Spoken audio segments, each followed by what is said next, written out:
अलीगढ़ मुस्लिम university में diploma in engineering का जो एंट्रेंस एग्ज़ाम होता है, वैसे तो ये है कि डिप्लोमा इन इंजीनियरिंग का एंट्रेंस एग्ज़ाम और ये 11 साइंस का जो एग्ज़ाम होता है वो दोनों कंबाइन होता है, मतलब साथ में ही पेपर होता है।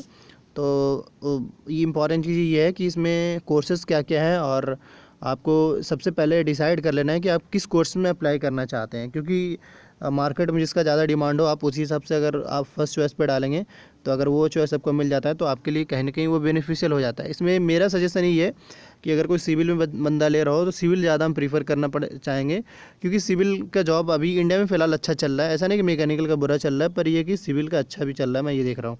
खैर वो आपके चॉइसेस के ऊपर होंगे। तो इसमें जो ब्रांचेज है वो देख ले, सिविल है, कंप्यूटर है, इलेक्ट्रिकल है, इलेक्ट्रॉनिक्स है, information IT, electrical, mechanical, architectural, interior design and leather goods and footwear technology का है। और उसमें भी सीट्स मेंशन है कि बॉयज़ के कितने सीट्स है और गर्ल्स के कितने सीट्स है, यहाँ पे स्पेसिफिकली मेंशन है। तो ये तो आपको दो चीज़ें पता चल गई, मतलब कितने कोर्सेज हैं और सीट्स वहाँ पे कितने हैं बॉयज़ के लिए और गर्ल्स के लिए। पर इन सब में इम्पॉर्टेंट बात ये है कि आपका एलिजिबिलिटी क्राइटेरिया क्या है। आपने जहाँ से भी 10th करा हो या फिर 12th करा हो, 10th में भी 45% का कंडीशन मांगा जा रहा है और 12th में भी आपका 45% का क्राइटेरिया मांगा जा रहा है। अगर आप ये फुलफ़िल करते हैं तो आप कहीं ना कहीं एलिजिबल हैं। जैसे कि अगर 12th में बात कर लें तो इंग्लिश होना चाहिए, फिजिक्स होना चाहिए, केमिस्ट्री होना चाहिए, मैथ होना चाहिए, लेकिन इन सब में 45% से कम मार्क्स नहीं होना चाहिए। तो ये इनका एलिजिबिलिटी क्राइटेरिया है। और इसके साथ ही अगर हम एज लिमिट की बात कर ले तो आपका एज जो है वो 21 ईयर से ज़्यादा नहीं होना चाहिए। और वैसे तो आप जानते ही एडमिशन का जो प्रोसेस होता है वो टेस्ट के बेस पे होता है। और इसके अलावा अगर हम बात कर लें तो यहाँ पे जो आपके क्वेश्चन पेपर होंगे वो जो है वो साइंस बैकग्राउंड से 50 क्वेश्चन पूछा जाता है, और मैथमेटिक्स बैकग्राउंड से 30 यानी कि 80 मार्क्स का हो गया। और इसके अलावा अगर हम बात कर ले तो general knowledge and Indo Islamic culture से 20 मार्क्स पूछा जाता है। तो अगर आप 80 में से कम ये है कि इनका जो कट ऑफ जो जाता है ना, वो जैसे अगर सपोज़ कर लें कि 11 साइंस का अगर कट ऑफ 70 गया है तो इसका मान के चलिए कि 50 के आसपास जाएगा, या 50 प्लस मान के चलिए कि बियॉन्ड मिस का कट ऑफ जाएगा। तो ये इनका कट ऑफ रहने वाला है, या पिछली बार तो इसी के बियॉन्ड में ही था। अब इसके अलावा अगर हम बात कर लें जैसे कि क्वेश्चन पेपर, सबसे पहले तो यही है मेरा सजेशन इसमें ये है कि एंट्रेंस निकालने का सबसे पहले क्वेश्चन पेपर पे जाइए, दूसरा सिलेबस पे जाइए। क्वेश्चन पेपर से, क्योंकि आपका अच्छी बात यह है कि जो 11 साइंस का जो सिलेबस है ना वो टॉपिक के हिसाब से मेंशन है, तो आप जितना ज़्यादा से ज़्यादा पढ़ सकते हैं। पर क्वेश्चन पेपर से आपको ये एक आइडिया मिल जाएगा कि क्वेश्चन किस टाइप का पूछा जा रहा है। तो आप क्वेश्चन पेपर के लिए चाहें तो वीडियो के डिस्क्रिप्शन बॉक्स में टेलीग्राम का लिंक होगा, वहाँ एसेस करिए और उसके बाद आपको क्वेश्चन प्रोवाइड करा दी जाएगी, आप वहाँ से एसेस कर सकते हैं क्वेश्चन पेपर। इसके साथ ही जो सिलेबस है आपका वो थोड़ा आपको दिखा दें। देखिए, मैं आपको एक बात रिमाइंड कर दूं फिर से कि जो स्टूडेंट्स डिप्लोमा के लिए एंट्रेंस एग्ज़ाम देते हैं और साइंस के लिए जो एग्ज़ाम देते हैं, उन दोनों के लिए जो सिलेबस है ना वो बिल्कुल कॉमन है। तो आप इसके लिए घबराना ही नहीं है, आपके कॉमन पेपर होंगे आपके। पर सिलेबस जो है आपका वो 9-10 बेस्ड है, ऐसा नहीं कि सिर्फ 9 है और सिर्फ 10 है, दोनों कंबाइंड रहेगा आपका। 9-10 आपको दोनों पढ़ना पड़ेगा। और इसके अलावा जो इम्पॉर्टेंट चीज़ ये है, जैसे कि अगर हम साइंस में ही बात कर लें तो देखिए फिजिक्स, केमिस्ट्री और लाइफ साइंस से क्वेश्चन पूछा जा रहा है, तो यानी कंप्लीट आपको साइंस पढ़ना पड़ेगा। मैथमेटिक्स भी आपको पढ़ना पड़ेगा, लेकिन इसमें इम्पॉर्टेंट ये है कि सोशल का पेपर नहीं पढ़ना पड़ेगा। जीके के लिए आप वीकली जो आजकल यूट्यूब पे आते हैं, वीकली यूट्यूब पे वीडियो आता है करंट अफेयर को लेकर, तो आप उसे देख लीजिएगा, मेरे ख्याल से वो इनफ होगा।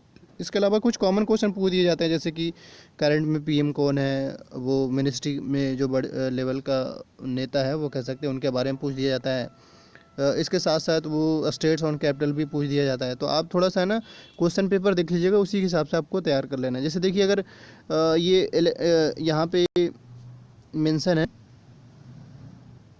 फॉर 11 एंट्रेंस टेस्ट के लिए, जैसे फिजिक्स का जो पार्ट है वो ये सारा पढ़ना पड़ेगा।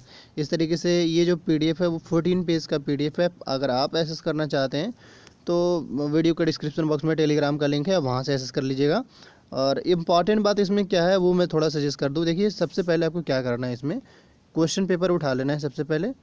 उसके साथ में अब क्वेश्चन पेपर को उठाने के बाद आपको चेक करना है कि टॉपिक कौन कौन सा है। लेकिन मेरा सजेशन ये है कि अगर आप 9-10 को अच्छे से पढ़ लें और आपके पास टाइम भी है, अभी तो एप्लीकेशन फॉर्म और एंट्रेंस एग्ज़ाम की बात कर ले तो कोई सीन ही नहीं दिख रहा है। मेरे ख्याल से अगर हम एप्लीकेशन फॉर्म को भूल कर अगर हम एंट्रेंस एग्ज़ाम की बात कर लें तो एटलीस्ट आपका जुलाई से अगस्त से पहले तो आपका होने नहीं जा रहा है एग्ज़ाम। जैसा कि लग रहा है। और भाई अगर एप्लीकेशन फॉर्म की बात कर ले तो अभी कभी भी आ सकता है, क्योंकि उन्होंने कहा है कि आप अपडेटेड रहिएगा, कभी भी आ सकता है। तो आप कोई वो नहीं, आप इस यूट्यूब चैनल को सब्सक्राइब कर ले, आपको पता चल जाएगा। तो ये तो खैर उसकी बात हो गई। लेकिन अगर हम प्रिपरेशन की बात कर ले फुल वे में, तो एक क्वेश्चन पेपर उठा लीजिए सबसे पहले, और जो भी क्वेश्चन है, जैसे लाइक 2 से 3 साल का क्वेश्चन भी अगर आप अच्छे से देख लें, या 4 से 5 साल का, तो आपके लिए बेहद ही इंपॉर्टेंट होगा, क्योंकि उससे सिंपली है ना आपको एक पता चल जाएगा कि क्वेश्चन, क्योंकि हर साल ऐसा है ना, क्वेश्चन अपने आप में एक सवाल खड़ा रखता है। क्योंकि ये ज़रूरी नहीं कि जो इस बार क्वेश्चन आया वो सेम एज इट इज़ उसी टाइप का आ जाए, या तो टफ भी हो सकता है या ईजी भी हो सकता है, ये डिपेंड करता है। तो खैर, तो असल में आपको है ना जो जैसे क्वेश्चन पेपर या एएमयू जो आपसे क्या डिमांड करे, एएमयू आपसे ये देखना चाह रही है कि आप का जो कॉन्सेप्ट जो का लेवल है वो किस तरीके से आपने बिल्ड करा है। यानी कि ये ज़रूरी नहीं कि आप एनसीईआरटी अगर पढ़ के आए तो एनसीईआरटी का सेम सवाल ही पूछ दिया जाए, पर जो लेवल रहेगा ना उसी टाइप का रहेगा। अब जैसे वो हो सकता है डिजिट चेंज कर दे, पर क्वेश्चन उसी टाइप का रहेगा। फिजिक्स केमिस्ट्री में तो वही, फिजिक्स में तो वैसे ही हो सकता है, मतलब ये कि न्यूमेरिकल वैल्यू चेंज कर दे और आपको सोल्व करने के लिए कहा दे। तो इस तरीके से हो सकता है, आपको बस ऐसे ही तैयार करना है। पर ये ध्यान रखें, इसमें इन सब में इंपॉर्टेंट मेरा जो सजेशन है वो ये है कि आपको मल्टीपल टाइम रिवीजन करना है। जितना ही ज़्यादा अगर आप रिवीजन करते हैं, आपके लिए समझिए उतना ही अच्छा मौका है, उतना ही ज़्यादा चांसेस बन जाता है आपका सिलेक्शन होने का। तो आपको ओवरऑल जो भी चीज़ें मैंने समझा दिया। अब जो मैं यही कहूँगा कि जिस भी स्टूडेंट्स को वैसे तो ये है कि जो स्टूडेंट्स एएमयू में डिप्लोमा में सेलेक्ट हुआ है, या फिर बात कर ले जैसे कि 11th में भी सेलेक्ट हुआ, उन सब का वीडियो आएगा। तो आप बस इस चैनल पे बने रहें, आपको वो सारा इन्फॉर्मेशन प्रोवाइड करा दी जाएगी। अगर आप किसी खास टॉपिक पे वीडियो चाहते हैं तो आप मैसेज करें, आपको यानी टेलीग्राम तो नहीं कह सकते, लेकिन आप कमेंट करें, उसी के बिहाफ में आपको वीडियो बनाकर प्रोवाइड करा दी जाएगी। Thank you for watching this video.